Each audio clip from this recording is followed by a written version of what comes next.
Ostatnio dość głośno zrobiło się na temat Parlamentu Europejskiego i reformy systemu handlu emisjami ETS. Jaki to ma związek z nieruchomościami? No, wbrew pozorom, chyba dość spory. Tym bardziej, że też jest taka dyrektywa, która się nazywa fala renowacji, i powiedziałbym, że ta fala renowacji ma przyspieszyć. O tym powiem w tej audycji, ale też zachęcam Was do komentowania, do pisania swoich przemyśleń na temat, czy i jak ta działalność Unii Europejskiej może wpłynąć na ceny nieruchomości. Ja tu przedstawię w tej audycji kilka możliwych działań i też wpływów na ten rynek, ale oczywiście jestem zainteresowany Waszymi także polemicznymi poglądami. W ogóle, jeżeli interesuje Was rynek nieruchomości, to oczywiście zapraszam do subskrybowania tego kanału, a także pisania nam w komentarzach również sugestii nowych audycji, bo chętnie robimy audycje pod Wasze zamówienie. O co chodzi z tym całym zamieszaniem? No więc tak. Słyszeliście pewnie o takim programie Fit to 55, czyli w ogóle generalnie rzecz mówiąc, że mamy żyć bardziej ekologicznie, już tak mówię ogólnie, bardziej ekologicznie, mniej zatruwać ziemię, dbać o to, żeby nam się klimat nie psuł i w ogóle ratować naszą planetę, a Europa ma być wzorem dla reszty świata. Europa jest taka mała, świat jest ogromny. Mamy Amerykę Północną, Środkową, Południową, Azję, Afrykę, Australię i oni tam w większości się w ogóle nie przejmują tymi ograniczeniami, które my na siebie narzucamy. To już powinno troszeczkę nas ostrzegać, co może być. Ale też co jest w tej na przykład nowej reformie wprowadzanej przez Parlament Europejski. Z pozoru są rzeczy, które nie dotyczą nieruchomości, bo na przykład też ma nastąpić przyspieszenie w dziedzinie lotnictwa, w odniesieniu do lotnictwa, przejście, zmiana paliwa, no w ogóle różne ograniczenia, które tak naprawdę spowodują, że podróże lotnicze staną się droższe. Co to ma wspólnego z rynkiem nieruchomości w Polsce? Przecież Polacy jeżdżą, latają głównie do Turcji, do Egiptu, tam na wczasy. A co to ma z Polską wspólnego? I wbrew pozorom coś ma, bo są miejscowości w Polsce, w których popularny jest krótki najem mieszkań dla turystów przyjeżdżających czasami nawet na weekend, i to jest cały wielki biznes nieruchomościowy. Jeżeli te loty nagle mocno, bardzo mocno podrożeją, no to oczywiście należy spodziewać, że tych turystów będzie mniej.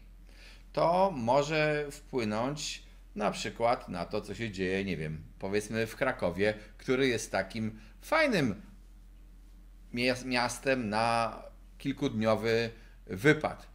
A to też odnosi się oczywiście nie tylko do tych mieszkań, ale też i do gastronomii w takiej okolicy. No jak jest mniej turystów, to mniej gastronomii i to wszystko nakręca być może jakieś trudności. Zobaczymy, czy tak będzie. Nie mówię, że tak będzie, ale pamiętajcie, rok 2026 nie jest daleko. Będzie okazja wkrótce się przekonać.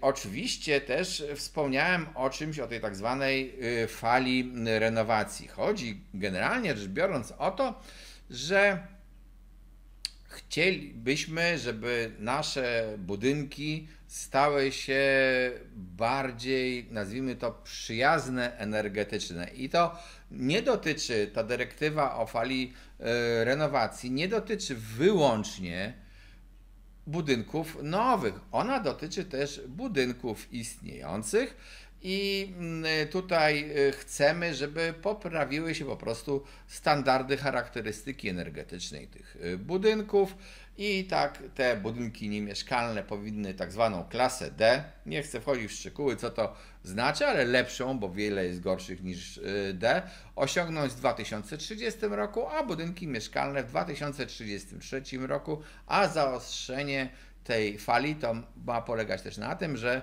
oczywiście ono nie będzie tylko następowało przy okazji wynajęcia czy sprzedaży takiego mieszkania, takiego budynku, ale po prostu masz, to musisz to zrobić. Oczywiście Unia Europejska zauważyła też, aha, ale niektórych może być na to nie stać, no to my im dopłacimy, do tych prac pomożemy. Sugeruje się powołanie jakichś miliardowych funduszy na te cele. Zresztą tak naprawdę też Unia twierdzi, że niektóre kraje w tej chwili walczą z inflacją, dopłacają, stosują dopłaty do cen energii i że to są duże pieniądze, a te pieniądze na modernizację będą mniejsze.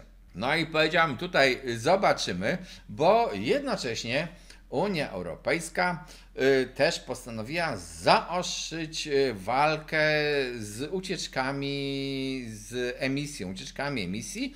Te ucieczki emisji polegają na tym, że wiele firm produkujących coś w Europie widzi te przepisy dotyczące praw emisji, tych ETS-ów, no i ono postanawia, aha, to my w takim razie wyniesiemy się z produkcją do Azji albo na jakiś jeszcze inny kontynent, wszędzie tam, gdzie nie sięga Unia Europejska. Na co Unia Europejska mówi, a nie bądźcie tacy sprytni, my obciążymy Was dodatkowymi opłatami, jak będziecie chcieli te towary tutaj przywieźć. A jakie to są towary? No, między innymi cement, między innymi stal. Mówi Wam to coś? Czy te towary nie są przypadkiem używane powszechnie w budownictwie mieszkaniowym? Jeżeli je obciążymy tymi dodatkowymi kosztami na granicach, no to a nie produkujemy ich u siebie, no to oczywiście doprowadzimy do wzrostu cen tych materiałów budowlanych i tym samym do wzrostu cen budownictwa. To wszystko dobrze nie wróży, tym bardziej, że moje pytanie jest, skąd te pieniądze na te dopłaty Unia ma zamiar brać. No bo z tego co ja wiem, Unia nie zarabia pieniędzy. Ona może te pieniądze dostać od państw członkowskich, a te państwa członkowskie też same nie zarabiają pieniędzy, tylko zgarniają te pieniądze tobie, mnie, jemu, jej w postaci pobieranych od nas podatków. To oznacza, że za te modernizację my wszyscy będziemy w jakiś sposób musieli zapłacić. Nie chcę tutaj wyjść na kogoś, kto walczy z Unią lub walczy w ogóle z ochroną środowiska, czy też z ochroną klimatu, z ratowaniem ziemi, bo to nie jest prawda.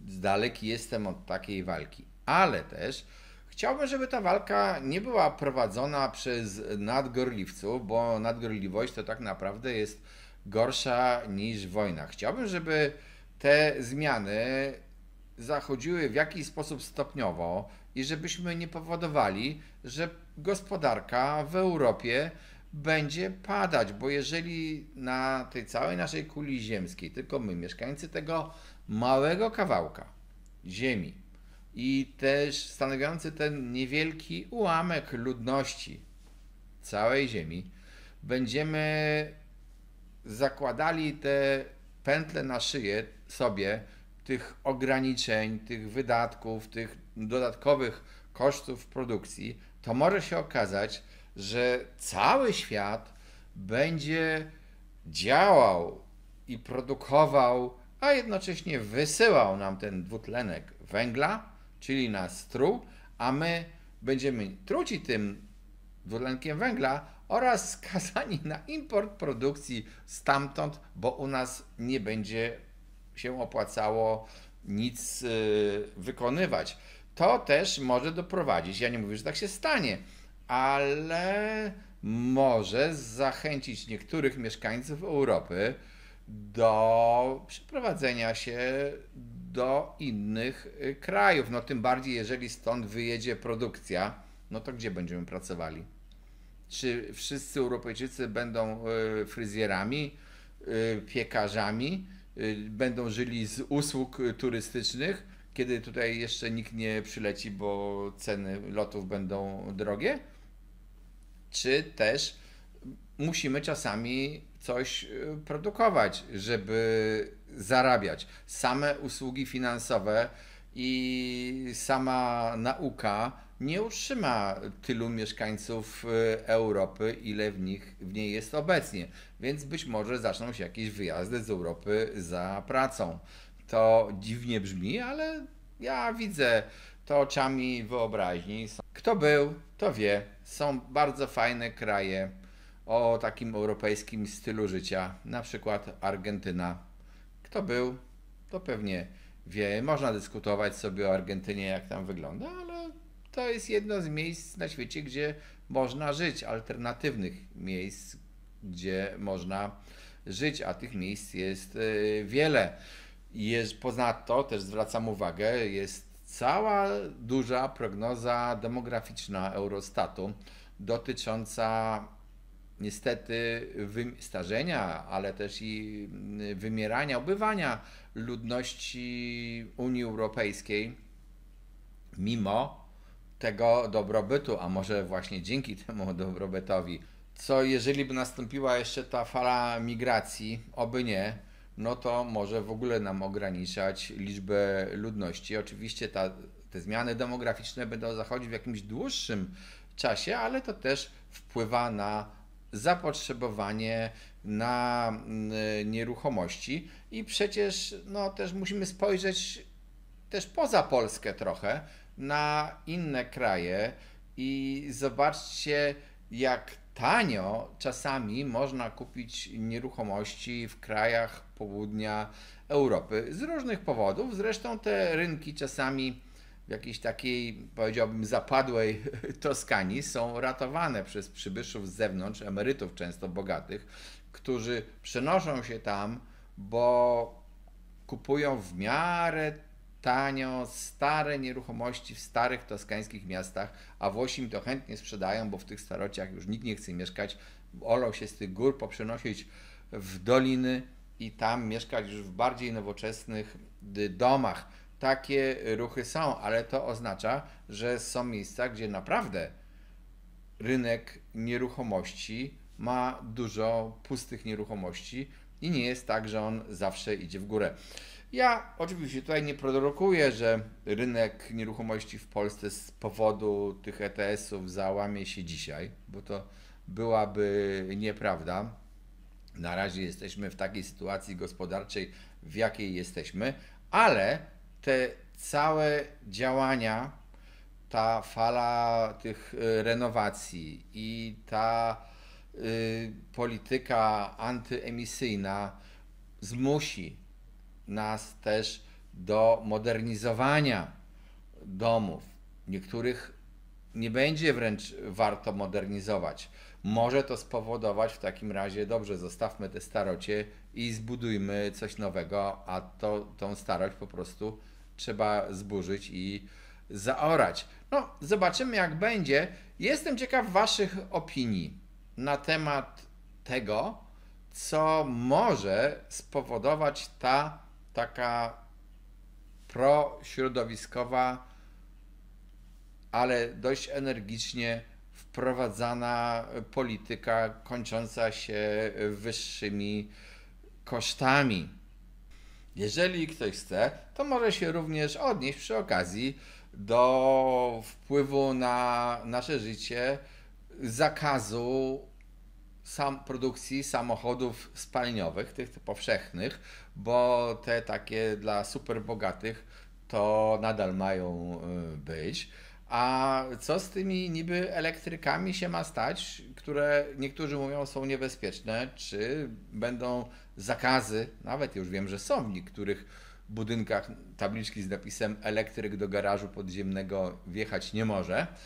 Więc zobaczymy jak to będzie też w wielkich miastach. z tym ruchem, ograniczaniem tego ruchu, wpływem na ceny, z rozwojem działalności online.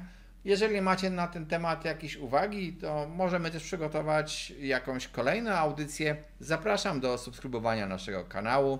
Jeżeli chcesz wiedzieć więcej, poznać prawo obrotu nieruchomościami, zapraszam na symen24.pl, gdzie są szkolenia i dla pośredników, i dla inwestorów. A jeżeli chcesz wesprzeć nasz kanał, to będzie nam bardzo miło. Witamy wspierających, dziękujemy tym, którzy nas wspierają. To Wasze wsparcie zachęca nas do robienia kolejnych audycji, a Wam dostarczamy treści przeznaczone tylko dla wspierających. Też link do listy filmów dla wspierających zobaczysz w opisie tego filmu. Cześć, trzymajcie się.